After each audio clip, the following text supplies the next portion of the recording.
ನಮಸ್ತೆ. ನಾನು ಗಾಂಧಾರಿ ವಿದ್ಯೆ ಭಾಗ 1ರಿಂದ 4ವರೆಗೂ ಕಲ್ತಿದ್ದೇನೆ.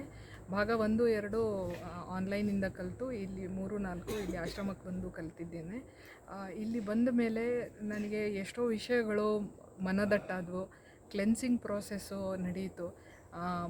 ಎಷ್ಟು ವಿಷಯ ಅಂತ ಹೇಳಿದ್ರೆ, ನಾನೇ ಸರಿ ಅಂದ್ಕೊಂಡವಳಿಗೆ ಇಲ್ಲ ನಾನು ತಪ್ಪಿರಬಹುದು, ನನ್ನಿಂದನೂ ಎಷ್ಟೋ ತಪ್ಪು ನಡೆದಿರ್ಬೋದು, ನನ್ನಲ್ಲೂ ಕೆಟ್ಟದ್ದು ಇರ್ಬೋದು, ನನ್ನಲ್ಲೂ ಕೆಟ್ಟದಿದೆ, ನನ್ನಲ್ಲೂ ಒಳ್ಳೆಯದನ್ನ ಇದೆ ಅಂತ ಹೇಳಿ ಅನಿಸೋದಕ್ಕೆ ಶುರುವಾಯಿತು. ಮನಸಾರೆ ಎಲ್ಲ ನೋವುಗಳು ಹೊರಗೆ ಬಂದವು. ಎಷ್ಟೋ ಸಲ ಏನೋ ಅಂದ್ಕೊಂಡು ಒಳಗಡೆ ದಬ್ಕೊಂಡಿಟ್ಟಿರೋದು ಎಲ್ಲ ಹೊರಗಡೆ ಬಂದವು. ಖುಷಿಯಾಗಿ ಇರೋ ಮನಸ್ಸಾಯಿತು. ಪ್ರಕೃತಿಯ ನಡುವೆ ಪ್ರಶಾಂತತೆ ಬರ್ತಾ ಇದೆ. ನನ್ನೊಳಗೆ ನನಗೆ ನಾನೇ ಸಮಾಲೋಚನೆ ಮಾಡುವ ಥರ ಅನುಭವ ಆಗ್ತಿದೆ. ನನ್ನಲ್ಲೇ ನನಗೆ ಪ್ರೀತಿ ಹುಟ್ಟುತ್ತಾ ಇದೆ, ಮೌನ ಬರ್ತಾ ಇದೆ ಅಂತ ಹೇಳಿ ನನ್ನ ಅನಿಸಿಕೆ. ನಾನು ಪ್ರೀತಿ, ಬೆಂಗಳೂರಿಂದ ಬಂದಿದ್ದೇನೆ.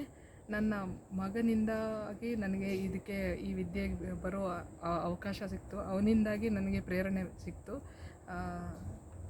ಇನ್ನು ಮುಂದೆಯೂ ನನ್ನ ಮಕ್ಕಳನ್ನು ಇಲ್ಲಿ ಕಳಿಸಬೇಕು ಅಂತ ಹೇಳಿ ನಾನು ಆಸೆ ಪಡ್ತಾಯಿದ್ದೀನಿ. ನಾನು ಸಾಫ್ಟ್ವೇರ್ ಇದರಲ್ಲಿ ಕೆಲಸ ಮಾಡ್ತಾಯಿದ್ದೇನೆ. ಒಂದು ಬ್ಯಾಂಕಲ್ಲಿ ಕೆಲಸ ಮಾಡ್ತಾಯಿದ್ದೇನೆ. ಬಿಸ್ನೆಸ್ ಅನಲಿಸ್ಟ್ ಆಗಿ ಕೆಲಸ ಮಾಡ್ತಾಯಿದ್ದೇನೆ.